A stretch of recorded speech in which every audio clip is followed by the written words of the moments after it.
Ito yung timer natin guys, no? Nakasetting siya ngayon sa seconds.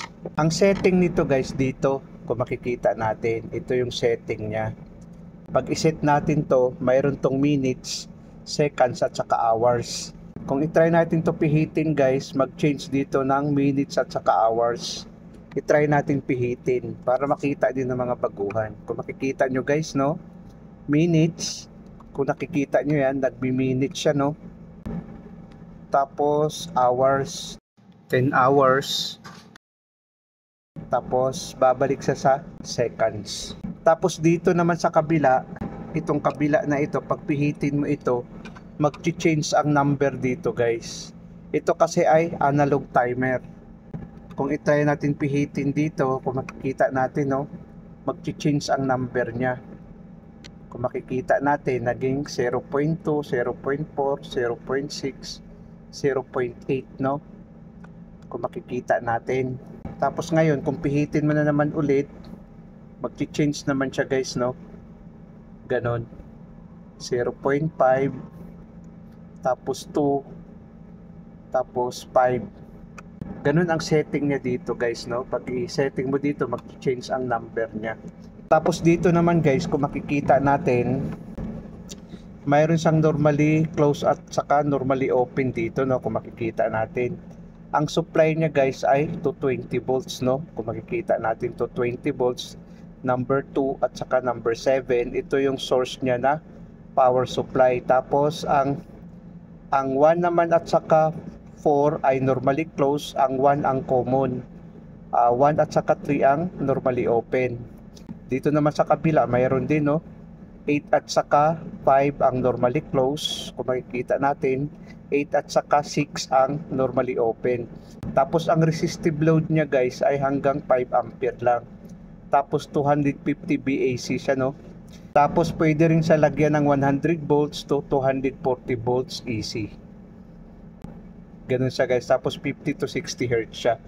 Gaya ng sinabi ko guys, ito guys ay on delay timer. Nakasetting siya sa seconds, no? Ang ibig sabihin ng on delay timer, pag magkaroon ng power supply ang 7 at saka 2, after 10 seconds guys, magko-close ang contact ng 6 at saka 8. Tapos dito naman, 1 at saka 3, magko-close ang contact niyan after 10 seconds. Ngayon, papakita ko rin sa inyo kung ano ang connection niya. Ito yung number 1, tapos normally open ang number 3. At saka number 4 naman ay normally close. Kung makikita natin, mayroon kasi ang number. Dito naman sa kabila guys, ang common niya ay number 8. Ang normally close naman niya ay number 5. At saka ang normally open ay number 6. Kung makikita natin dito guys, no, ang line 1 ng ating contactor papunta ngayon sa number 7. Tapos ngayon, nag-jumper tayo sa number 7, papunta ngayon sa number 1. Ang number 2 naman, no, ang line 2 ng ating timer, ng ating on delay timer, papunta naman sa A2 ng ating contactor. Kung makikita natin, no, itong jumper na ito guys, ang lusot dito guys ay normally open, no. Papunta naman ito ngayon sa ating magnetic contactor na ito. Papunta sa magnetic contactor natin na A1.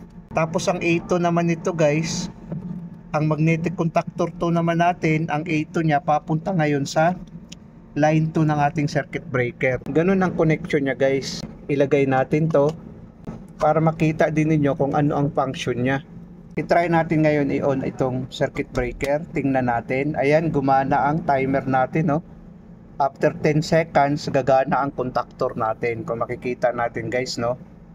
Hawakan lang natin yan, gumana ang contactor natin. Pag i-off natin guys, mamamatay din yung contactor natin. Pag ilagay mo naman sa 5 seconds guys, pag 5 seconds, gagana ang contactor natin, no? Kung i-try natin, yan. Gumana yung timer natin, kung makikita natin, no? After 5 seconds, gagana ang contactor natin. Ganun kasi ang function niya guys.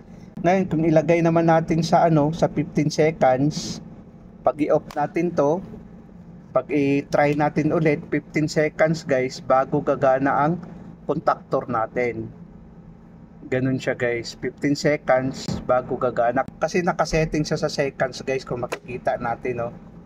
Ayan, gumana ang contactor natin ngayon. Pag i-off natin to, mamamatay. Ayan. Ngayon guys, Pag ilagay naman natin to sa normally close, ito siya, ilipat natin dito sa normally close, iba naman ang function niya guys, no? Ilipat natin sa kabila, tapos higpitan natin. Ngayon guys, ang function naman nito guys, iba naman, no? Ilagay natin sa 5 seconds. Ang function nito guys, pag i-on natin tong circuit breaker, gagana kaagad ang magnetic contactor natin. After 5 seconds, mamamatay kasi nakalagay siya sa normally close. I-try natin. Ayan, gumana kaagad ang contactor natin. After 5 seconds, mamamatay yung contactor natin. Yan. Ngayon, kung ilagay naman natin sa 10 seconds, i-off natin to, gagana kaagad ang contactor natin, no? After 10 seconds, mamamatay. I-try natin. Ayan, gumana kaagad ang contactor.